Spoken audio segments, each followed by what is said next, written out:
क्या हमें अपना प्लॉट बेच देना चाहिए या अभी होल्ड करना चाहिए। जब वो बढ़ता है तो उसके बढ़ते ही लोगों की डिमांड भी बढ़ती है। काठोर पॉइंट 2 सेक्टर 4 एंड 7 1 करोड़ के ऊपर आपने 5% देख के एक गरीब तबके को या एक मध्यस्थ तबके को आपने अट्रैक्ट किया है। जब हमारे यहाँ जो पीछे हमारा जो एक इंडस्ट्रियल जोन बन रहा है वहां पे काम स्टार्ट होगा तो उससे डीएचटी कराची बिल्कुल पास पास आ रहा है। कोई एक सोसाइटी मुझे बता दें डीएचटी कराची और बेडो कराची के अलावा कि जो आप बता सके कि यहाँ से निकल के हम वहाँ चले जाएं तो वहाँ सारी एक्टिविटी फ्यूचर में है। अस्सलाम वालेकुम, मेरा नाम मोहम्मद वकार अतीक है और मेरा ताल्लुक कनेक्ट रियल एस्टेट से। आज हम बहुत इम्पोर्टेंट टॉपिक को डिस्कस करने जा रहे हैं जिसमें ये सवाल कंटिन्यूसली मुझे बार बार हिट कर रहा है और वो ये सवाल ये कि क्या हमें अपना प्लॉट बेच देना चाहिए या अभी होल्ड करना चाहिए। देखिए, मेरी अपनी ज़ाती राय हो तो मेरे लिहाज से तो हमें इसको लॉन्ग टर्म हॉरिजन के लिहाज से इसको होल्ड करना चाहिए। हर बंदे की क्योंकि अपनी सिचुएशन होती है इन्वेस्टमेंट की, तो हम हर बंदे को इस बात को सजेस्ट नहीं कर सकते। अच्छा, अब क्या वजूहात हैं जिसकी वजह से मैं इस बात को समझता हूँ कि इसे हमें होल्ड करना चाहिए, बेचना नहीं चाहिए, उसको हम डिस्कस करते हैं। सबसे पहले तो हमारा पॉइंट ये कि हम मलिर एक्सप्रेसवे को जब लेते हैं तो मलिर एक्सप्रेसवे कंप्लीट हो चुका है, जिसकी वजह से कई जगहों से जो हमारी कनेक्टिविटी है वो बहुत ज़्यादा ईजी हो चुकी है और उसकी वजह से एक्सेस जो है बहुत सारे लोगों का बढ़ चुका है। जब वो बढ़ता है तो उसके बढ़ते ही लोगों की डिमांड भी बढ़ती है और वो वक्त के साथ साथ आती है। इस चीज़ को हमने कई जगहों पे विटनेस किया है क्योंकि रोड्स की जो कनेक्टिविटी आती ही इस वजह से कि एक शहर से दूसरे शहर को मिलाने के लिए कई इकोनॉमिक एक्टिविटीज जो हैं वो आपके साथ जुड़ जाती हैं और उसके साथ साथ सबसे पहली कनेक्टिविटी आने से क्या होता है, प्रॉपर्टी बढ़ती है। तो मलिर एक्सप्रेसवे का जो एक जो अपना स्टांस है वो तो अब आने वाले वक्तों में आप देखेंगे। इसको तो हम कई दफा डिस्कस कर चुके हैं। कनेक्टिविटी फ्रॉम काठोर पॉइंट 2 सेक्टर 4 एंड 7 जो कि एजुकेशन सिटी से होता हुआ जाएगा। ये एक 7 किलोमीटर का रास्ता है और इसके बनने से जो मेन रूट का रास्ता 15 किलोमीटर का है और बिल्कुल हेक्टिक जो हमारी ट्रेवलिंग रूट होगा काठोर से उतर के डीएचटी का जाने वाला, वो सारा का सारा 15 मिनट का सफर 2 से 3 मिनट के अंदर कवर हो जाएगा। तो अगर इसके ऊपर डेवलपमेंट का काम स्टार्ट होता है तो इसके स्टार्ट होते ही हमें लगता है कि सेक्टर 4 और 7 में चांदी आ जाएगी। और ये कहना गलत ना होगा कि यहाँ पर अगर कोई चीज़ अगर 1 करोड़ रुपए की है तो वो 1.25 करोड़ की है, 25-30% बढ़ जाना कोई बड़ी बात नहीं है। फाइनेंशियल एक्टिविटीज़ और उसमें हम सबसे इम्पोर्टेंट किरदार जो करेंगे वो है हमारा प्राइम मिनिस्टर जो स्कीम आई है, इसकी जो हमारी लोन की स्कीम है, जो 1 करोड़ के ऊपर आपने 5% देख के एक गरीब तबके को या एक मध्यस्थ तबके को आपने अट्रैक्ट किया है, जो कि खास तौर पे 125 गज है। और 125 गज ही क्यों?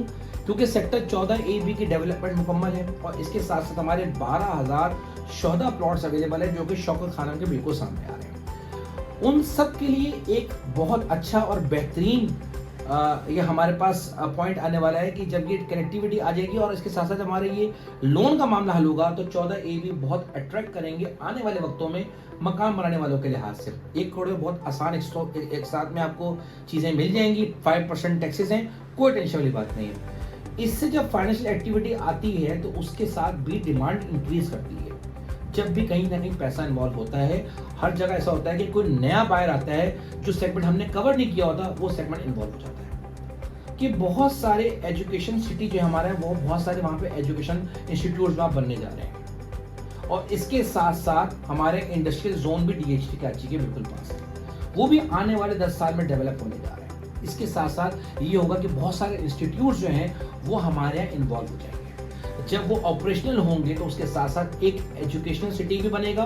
फिर इससे ये होगा कि एक इकोनॉमिकल एक्टिविटी हमारे सामने आ जाएगी। जब इकोनॉमिकल एक्टिविटी ग्रोथ में आती है तो उसके साथ साथ जो वहाँ की प्रॉपर्टी है वो भी ग्रोथ करती है, उसका भी रेट बढ़ता है।